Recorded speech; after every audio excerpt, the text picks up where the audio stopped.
Muchísimas gracias realmente por venir. Es un poco asombroso para mí observar tantas personas en San José que están dejando de lado una tarde tan bonita de Uruguay para estar aquí en una conferencia. Muchísimas gracias. He disfrutado muchísimo esta estadía aquí. Su país es muy especial. Yo vengo de Irlanda, un tamaño parecido, un país pequeño, pero llueve mucho y no jugamos muy bien al fútbol. Sé que hay cosas parecidas y otras que no son iguales. Pero nuestros jugadores de fútbol todos tienen dientes falsos, así que estamos seguros.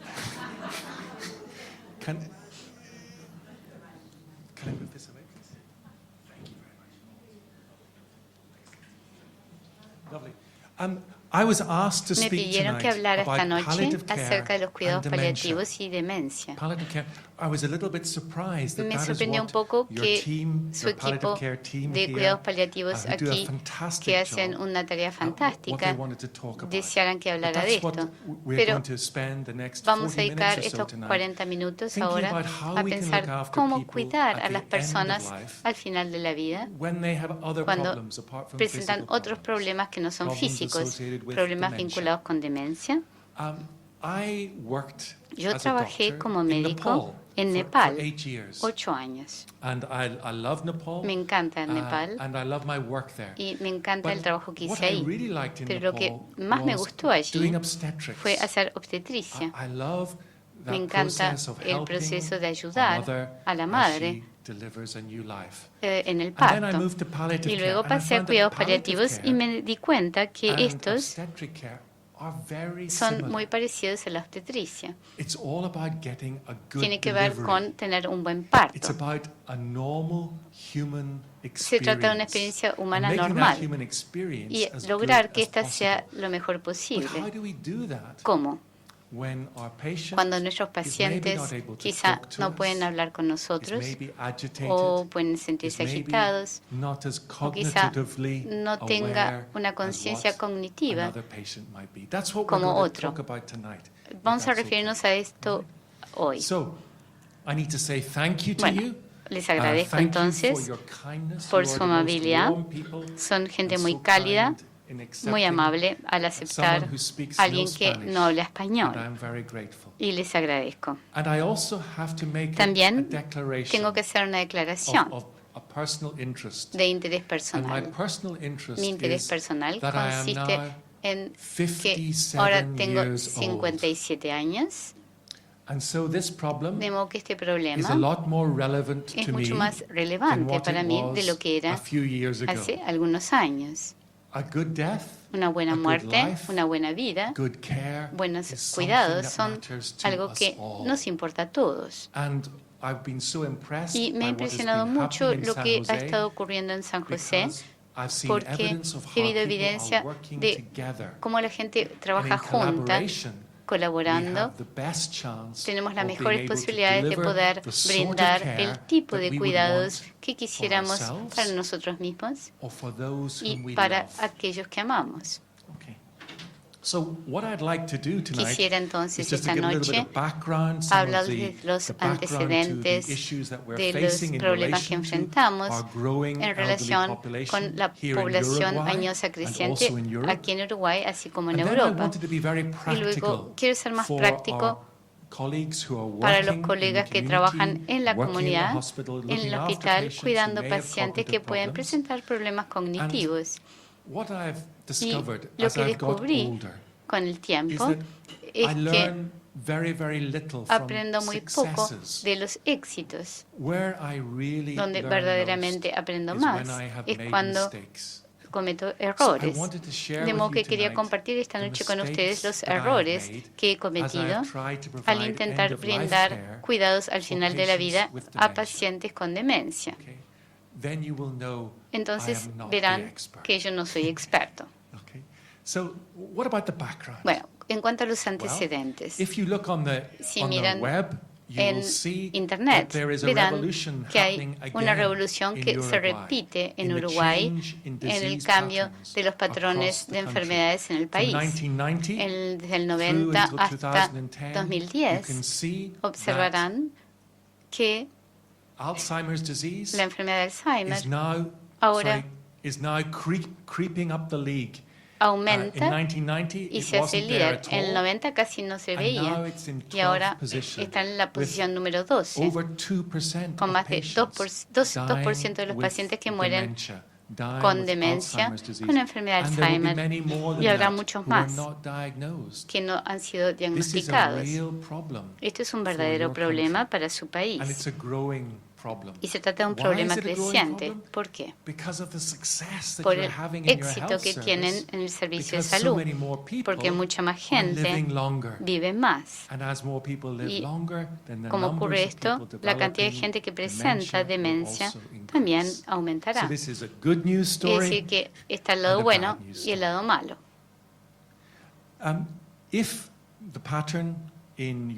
Si el patrón de Uruguay sigue el mismo patrón que en el Reino Unido o en Irlanda, verán algo parecido. Una bebé nacida en mi ciudad, en Belfast, en Irlanda del Norte hoy, tiene una expectativa de vida de más de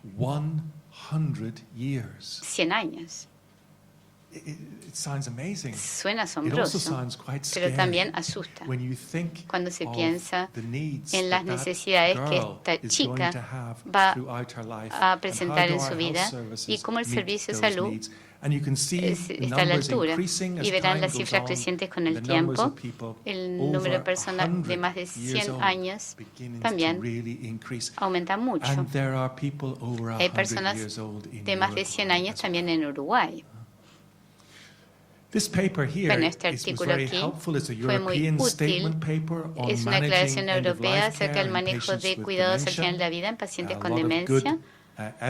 Hay mucha buena evidencia e ideas para los interesados allí. Pero el gran problema para nosotros no es tanto cuidar a los pacientes con demencia o los pacientes con necesidades de cuidados paliativos. El problema principal es que hay muchos pacientes que presentan tanto demencia como cáncer, por ejemplo, o insuficiencia cardíaca o falla respiratoria. Y esto es un enorme problema porque ¿quién se hace cargo de ellos? ¿Los que trabajan bien con el aspecto físico o los que son buenos con la parte psicológica de demencia? Y muchas veces estos pacientes quedan entre dos lugares y no hay un verdadero lugar donde se les cuida bien. Así que cuidar pacientes con demencia con otros problemas, y la mayor parte los tendrán, resulta complejo. ¿De qué complejidad hablamos?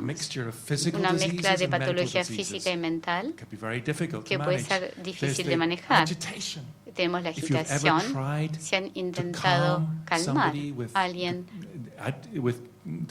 con demencia, sabrán que puede resultar muy difícil y muy cansador para la familia. Es decir, que si la familia logra conseguir que un pariente vaya al hospital donde se lo cuida, invariablemente cuando le van a dar de alta, dicen, ay, perdón, hoy voy a viajar a Montevideo. A ver, ¿no se los quedan un poquito más? ¿Reconocen esa experiencia? Porque encuentran un lugar donde saben que su ser amado será bien cuidado y donde ellos van a poder descansar de esta necesidad constante de brindar cuidados. Es decir, que la situación es difícil. Hay asuntos legales y éticos y nutricionales. Hay que colocarles tubos a los pacientes con demencia. ¿Sirve? ¿No? ¿Qué pasa con el diagnóstico de la muerte? En pacientes cancerosos es más fácil hacer el viaje y ver cómo alguien se deteriora, pero en el caso de la demencia es dificilísimo. Parece que la abuelita se está muriendo y a los 3 años está todavía muriéndose. Y el médico parece más tonto aún. En cuanto a la medicación, ¿qué tipo de medicación utilizar? ¿Cómo ayudar a la gente con el duelo? Cuando alguien que uno ama pierde su capacidad de reconocerlo, uno tiene un primer duelo. Cuando alguien que uno ama empieza a golpearlo, es otro duelo. Todas las pérdidas de la demencia previas a la muerte del paciente. Y cuando efectivamente mueren, generalmente hay duelo, culpa, y ira. Y son problemas muy difíciles para la familia. Vemos que hay muchos problemas allí en los cuidados de las familias con pacientes con demencia. Bueno, esta es la visión de una persona de lo que podría ser el cuidado de la demencia. Se trata de un cuidado centrado en la persona, focalizándose en el individuo. Y ahí no nos vamos a equivocar. Es una mezcla de compasión con rigor científico. Los cuidados paliativos no son simplemente sostener a alguien de la mano. Los cuidados paliativos no es simplemente decir,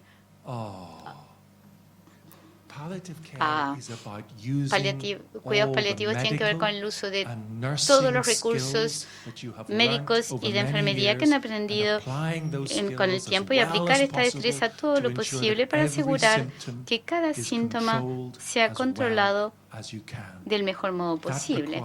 Y esto exige muchísima capacidad y experticia. Pero no hay una única persona que pueda responder a todos los pacientes. Así que hay que trabajar en conjunto, en equipo, colaborando. Y es necesario trabajar en diferentes encuadres, porque los pacientes van a estar en diferentes situaciones, unos en el hospital, otros en el hogar, otros en lo que llamamos hogares. Hay diferentes necesidades según el lugar. Antes, eran los pacientes oncológicos los que se sentían abandonados. Yo trabajé con Cicely Saunders, la fundadora del movimiento moderno de hospicios. Y cuando ella hizo su primer trabajo, observó que los hospitales de Londres tenían pacientes oncológicos en la última parte de la sala y los médicos y enfermeras pasaban de lado.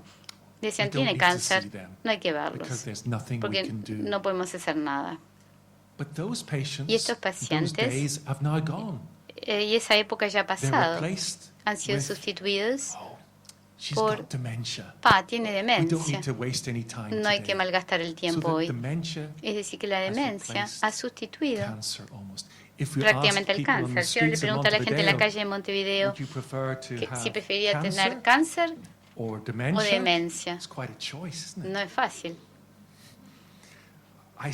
Sospecho que la mayor parte preferirían quizá tener cáncer. Es un gran cambio. Luego este tema de intentar manejar la incertidumbre. Cómo manejar las cosas cuando no sabemos cuánto puede durar algo.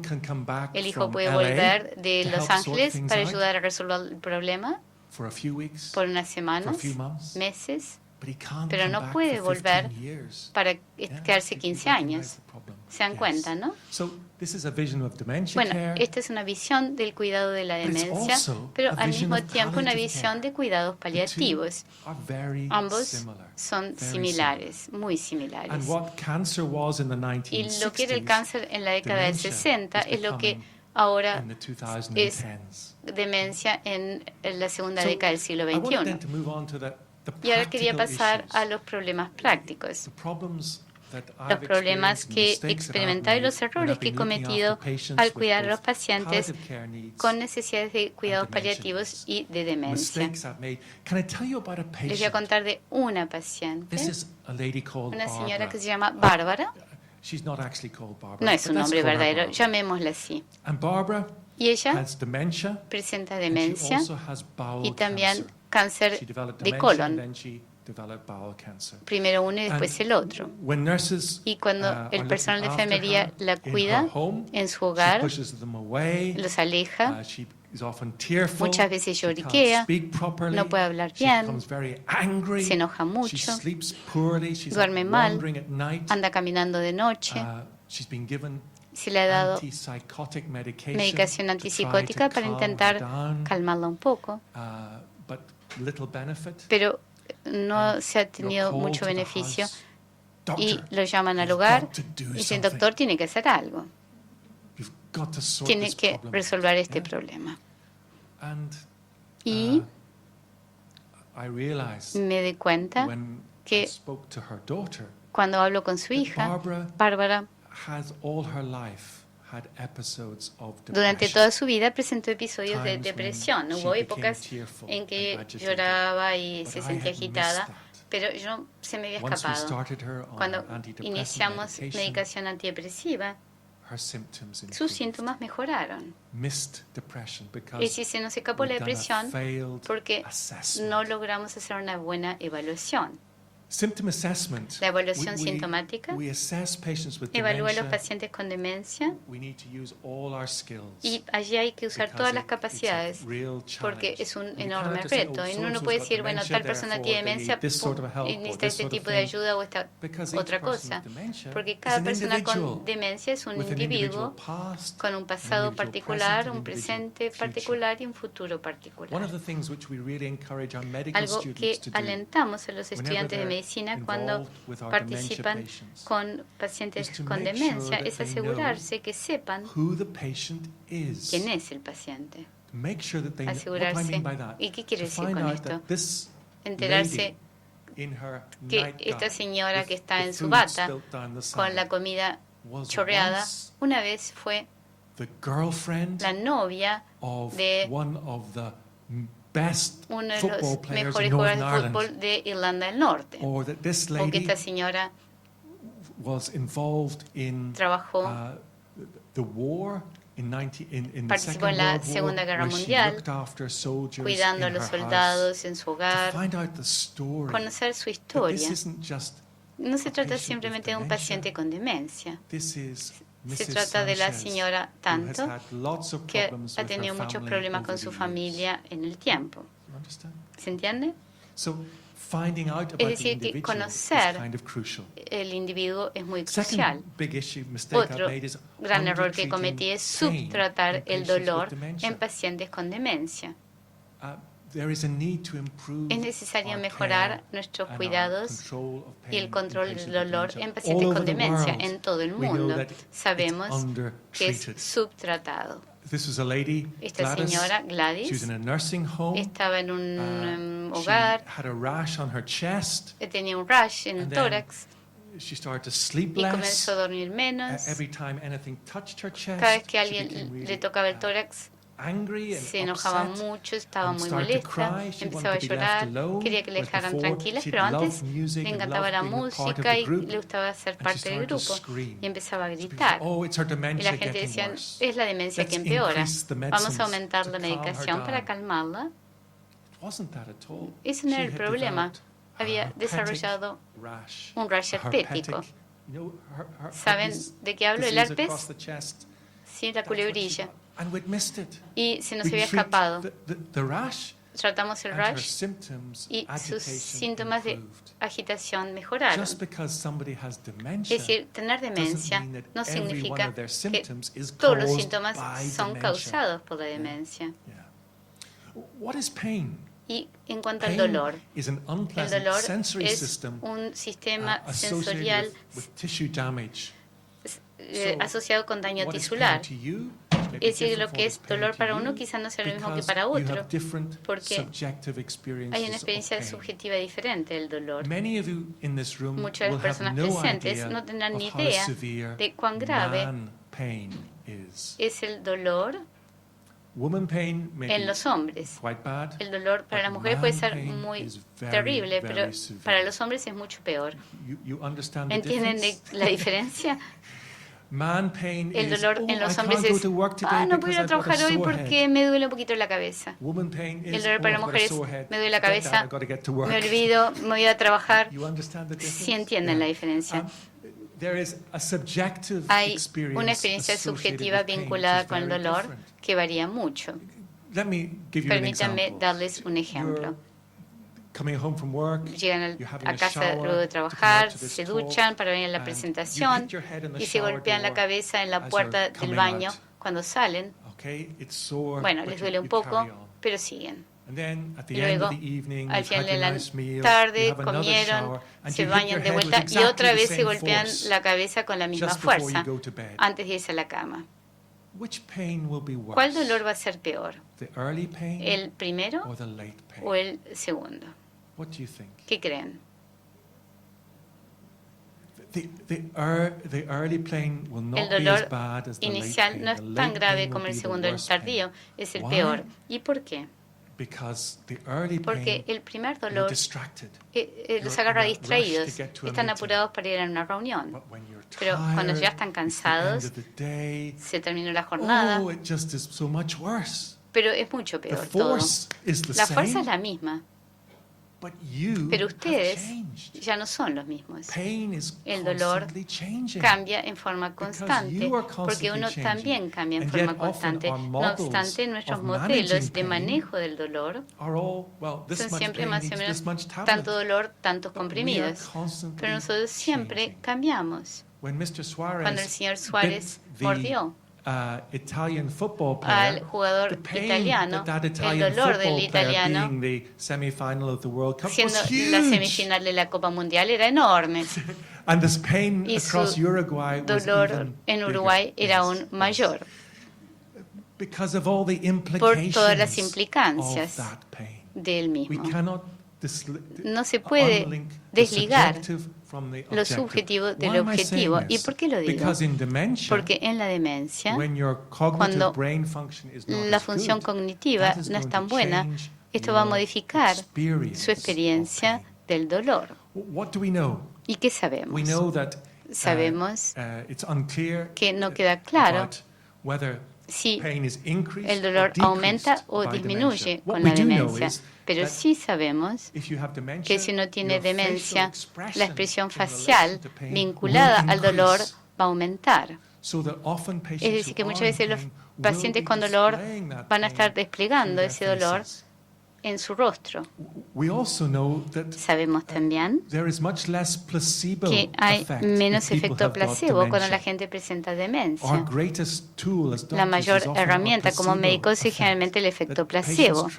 El paciente confía en nosotros y en nuestros tratamientos que funcionan entonces mejor. Pero con la demencia, cuando no hay esa conciencia y capacidad de confiar, se pierde ese poder. Y último, han habido muchos estudios en el mundo que muestran que los médicos y enfermeras en forma consistente subtratan a los pacientes con demencia. Hay diferentes tipos de demencia que afectan el dolor en forma diversa. La enfermedad de Alzheimer tiene poco verdadero efecto. La demencia vascular es menos predecible y depende del sitio de la lesión. Entonces, ¿cómo evaluar una persona con demencia? En ciertos modos, la pregunta es tonta, porque no hay una única persona con demencia. El proceso de demencia es un viaje. Es decir, que hay que evaluar esta persona según la parte del viaje. Al inicio, evaluamos el dolor en alguien con una demencia precoz, igual que en una persona que no presenta demencia. Les preguntamos. Los evaluamos igual. Pero cuando la demencia progresa, podemos utilizar una herramienta observacional. Es decir, cuánto frunce el rostro, qué pulso tiene, qué movimientos hace. Es decir, que observan signos de dolor. Tercero, le pueden preguntar a la familia, ¿cómo expresaban antes el dolor? ¿Hacen lo mismo ahora? Y usar esta información para intentar saber si hay dolor presente. Y lo último, cuando sospechan que podría haber dolor, pero no lo pueden demostrar, tiene sentido hacer un ensayo de 3-4 días de analgesia, 3-4 días, para ver si esto mejora los síntomas. Si no, ya no den más analgésicos. Si sí, sigan con ellos. Uno de los aspectos más preocupantes del dolor en las personas con demencia es que algunos, en lugar de tornarse más agresivos, se tornan como retraídos. Y estos pacientes quedan sentados o acostados en la cama, todos apretaditos, y uno piensa, están tranquilos, en paz, y quizá no sea así. Pueden estar apretaditos, sintiendo dolor, y por este motivo no se mueven. Es decir, que un paciente que cambia y se torna mucho más tranquilo, pueden preocuparse porque se les puede estar escapando el dolor. Esta es una de las herramientas que utilizo para evaluar si alguien siente o no dolor. Están a disposición tanto en español como en inglés. Otro error, confundir la demencia con delirium. ¿Les ha pasado? ¿Este paciente tiene demencia o tiene delirium? ¿Y qué quiere decir delirium? El delirium es una respuesta psicológica a una injuria física, una respuesta psicológica a una injuria física. Alguien, por ejemplo, que tiene un tumor cerebral puede estar agitado y confundido y presentar alucinaciones, por ejemplo. El delirium surge rápidamente. Se asocia con una patología en particular. Allí, el nivel de conciencia del paciente generalmente se ve afectado, puede estar mucho más somnolientos o hipervigiles e incluso presentar muchas alucinaciones. El delirium es una emergencia porque es un signo de un cerebro que falla, que no se maneja con la presión a la cual está sometido. La demencia es otra cosa. Se trata de un proceso lento, gradual. Las personas con demencia no mejoran. Es un deterioro continuo. La gente con delirium varía su conciencia cognitiva. Es una patología progresiva y muchas veces en la demencia la conciencia del paciente es normal, están despiertos como cualquier otra persona normal. Su estado de conciencia no se ve afectado. Pero lo engañoso, lo difícil es que la demencia compromete el cerebro. Es decir, que las personas con demencia cada vez son más susceptibles a presentar delirium. Es decir, que no puede tener uno y otro, lo cual no es justo realmente.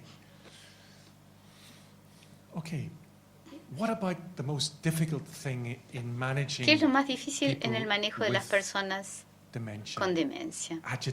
La agitación.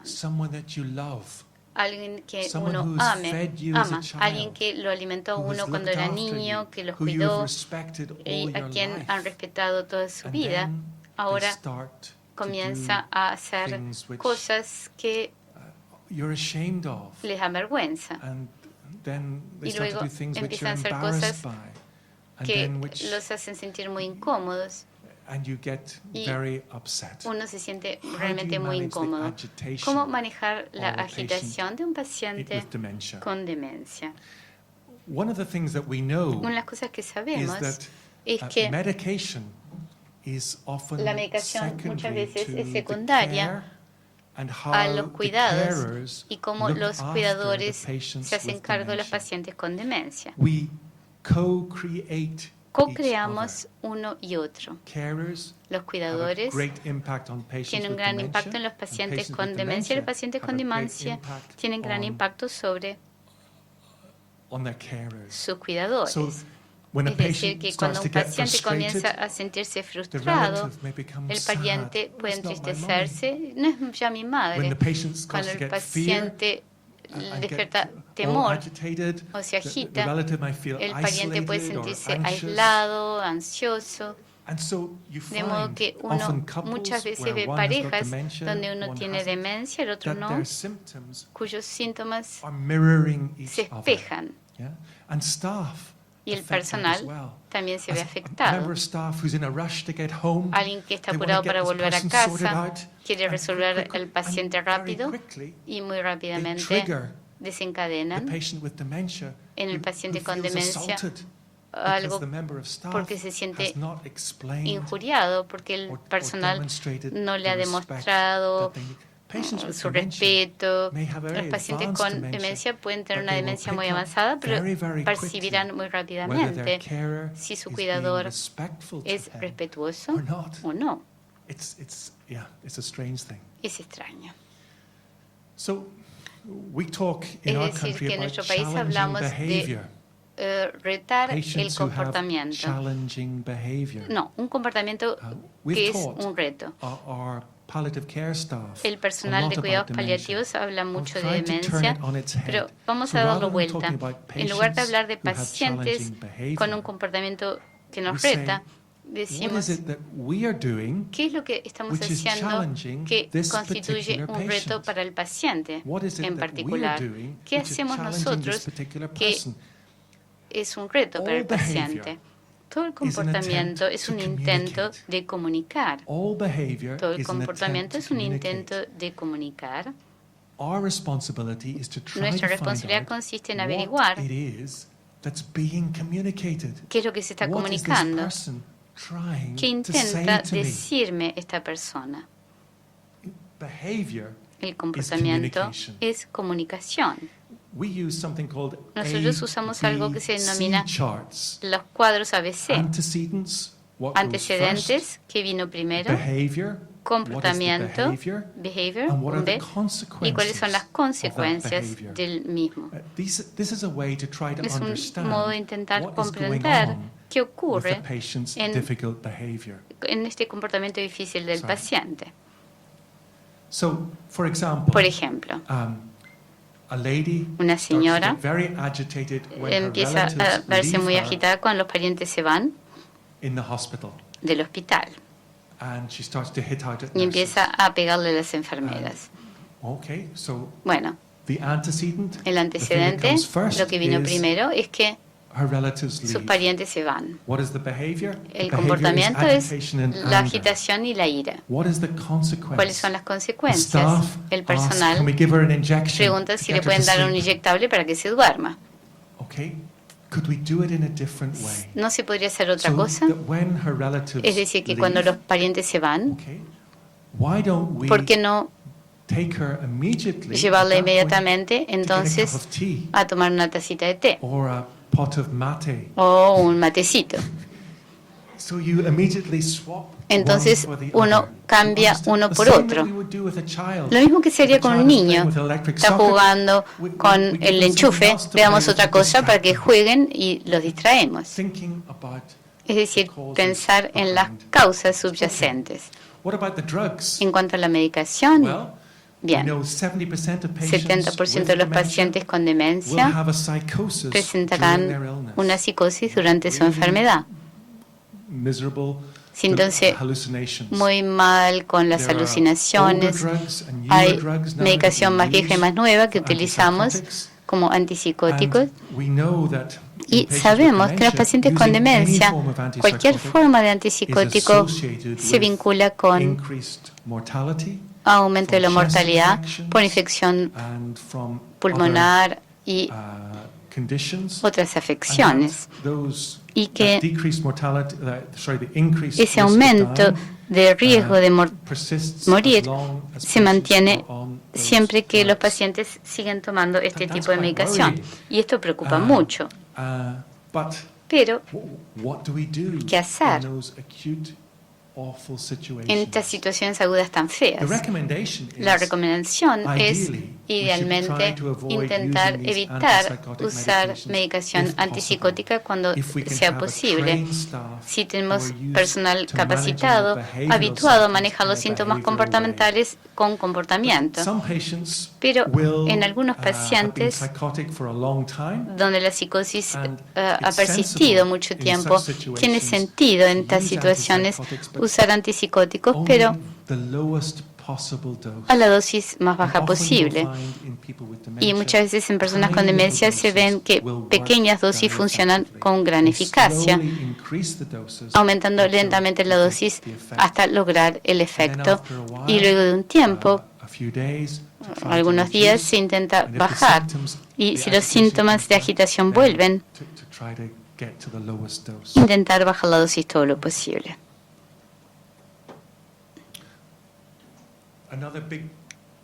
Otro gran error que he cometido es pensar que alguien con demencia con quien no me puedo conectar es apenas una sombra de lo que era. Les voy a mostrar un pequeño video que fue un reto para mí. Está en inglés, pero creo que lo verán igual. Se trata de una persona que se llama Henry, que tiene una demencia grave. Ha estado en un hogar 10 años, no ha hablado adecuadamente durante 5 años. Y uno piensa, ¿qué podría hacer para conectarme con él? Y miren lo que ocurrió. Está inerte, quizá deprimido, no responde y prácticamente no parece vivo. Henry, hola, sí, encontré su música. ¿Quiere su música ahora? No, no. Bueno, vamos a probarla igual. Y me dice si está bien. Entonces le dan el iPod que contiene su música favorita.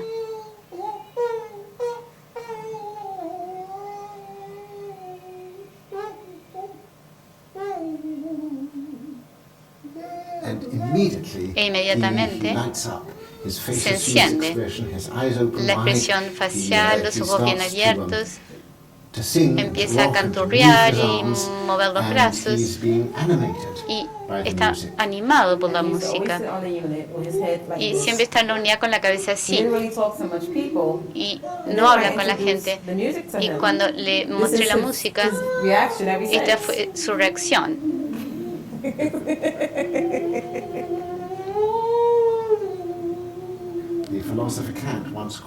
Kant dijo que la música es el arte que nos acelera, y él ha sido acelerada. Le voy a hacer unas preguntas, le saco la música un poquito, luego se lo devuelvo. El efecto no se interrumpe cuando le sacan los auriculares. Y Henry, habitualmente, que era mudo y no podía responder a cualquier pregunta de sí o no, es más voluble. Henry, sí. ¿Le gusta esa música que estaba escuchando? Sí. Cuénteme de su música. No lo tengo. ¿Le gusta la música? Me encanta la música. Muy hermosa, un sonido hermoso. ¿Usted tocaba música? ¿Le gustaba la música cuando era joven? Sí. Iba a grandes bailes, cosas por el estilo. ¿Y cuál era su música favorita cuando era joven?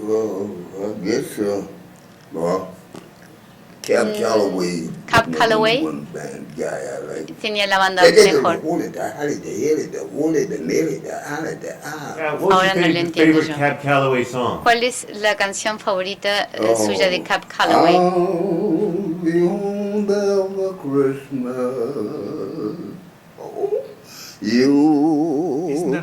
Asombroso, ¿no? El uso de la música, que repentinamente alguien que estaba sordo, como mudo, por años, se reanimó. No digo que servirá para todos, pero lo que quiero decir es que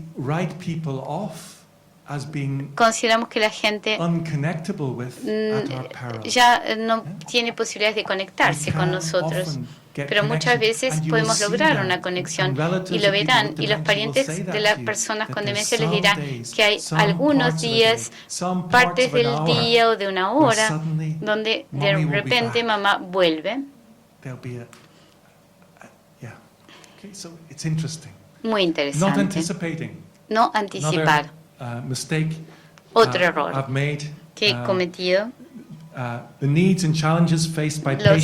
necesidades y los retos de los pacientes con demencia varían enormemente durante la evolución de la enfermedad. Este es Malcolm, de 51 años, con demencia, casi como una persona normal que hace cosas tontas.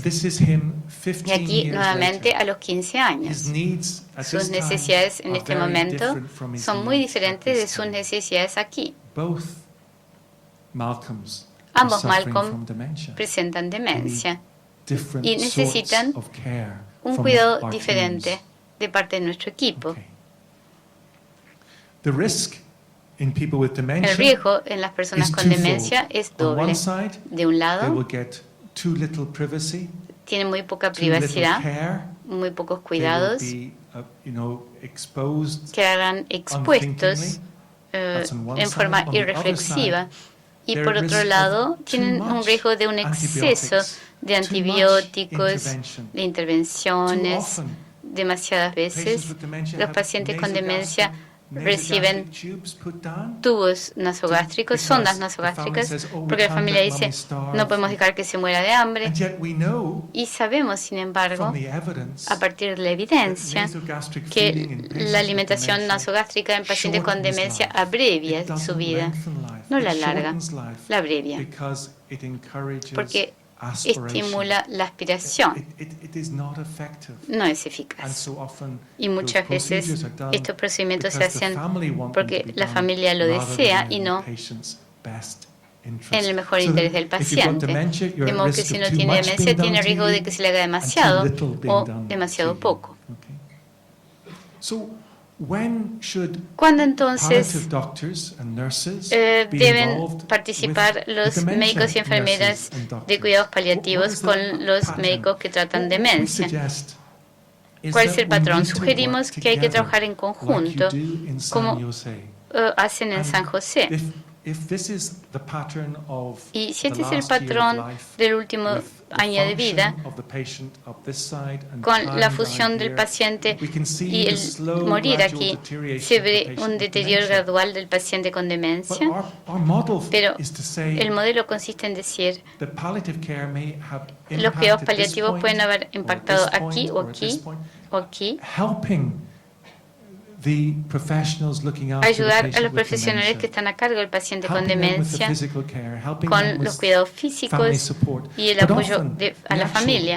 Pero de hecho, la parte del morir en la demencia no requiere un insumo de cuidados paliativos especializado, porque muchas veces se trata de un periodo muy tranquilo y claro. Más difícil es cuando la familia se descompone, cuando la madre ya no se puede manejar. La parte más difícil es cuando repentinamente el paciente empieza a caminar y a pasear por ahí, haciendo una disrupción del sueño en el hogar. ¿Cómo ayuda a la familia? Y esto es lo que creemos sería un buen modelo, que cuidados paliativos apoyen los cuidados de demencia y luego vuelvan cuando sea necesario.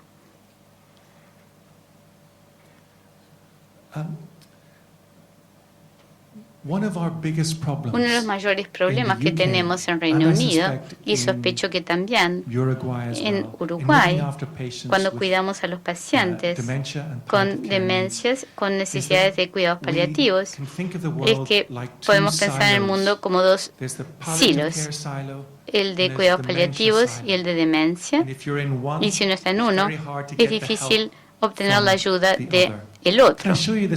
Y tengo otro video como un ejemplo de este pensamiento en silos.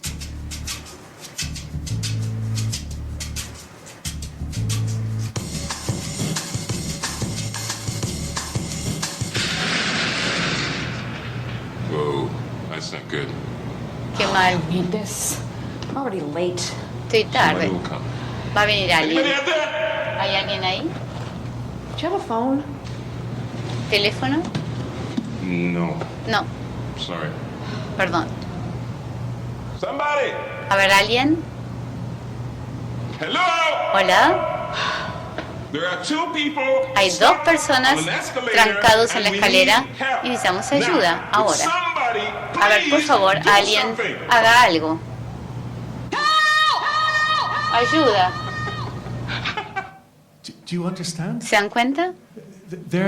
Allá están, en la escalera, y la escalera se paró.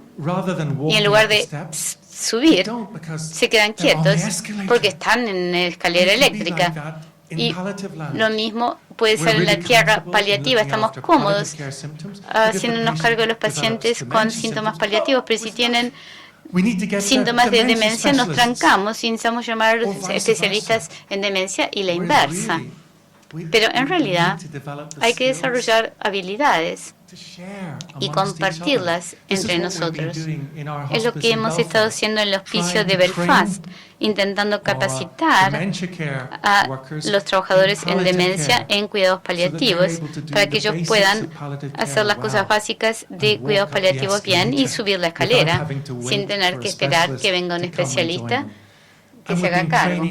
Y hemos capacitado al personal de cuidados paliativos en hacerse cargo de pacientes con demencia, para que ellos también tengan esas capacidades para que no tengan que sentirse obstaculizados cuando tratan a estos pacientes. Y esto es lo que esperamos con ECHO, que ECHO sea una forma de compartir conocimiento experto con diferentes equipos. De modo que si uno tiene muchos problemas en San José con pacientes con demencia,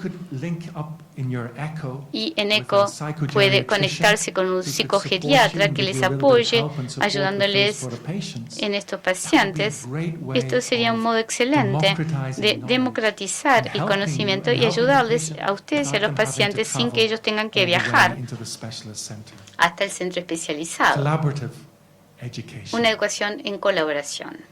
Bueno, el último error es en el diagnóstico de la muerte, equivocándome, porque lo hice demasiado preciso o pronto y equivocándome, o muy tarde y muy inespecífico, de modo que la familia no estaba cuando era necesario. Resulta muy difícil. Una oración que repetimos es: no somos buenos para pronosticar, pero cuando vemos al paciente deteriorarse de un mes a otro, hablamos en términos de meses muchas veces. Si vemos que alguien se deteriora semanalmente, hablamos en términos de semanas. Y cuando vemos que el deterioro es de un día a otro, también hablamos de días.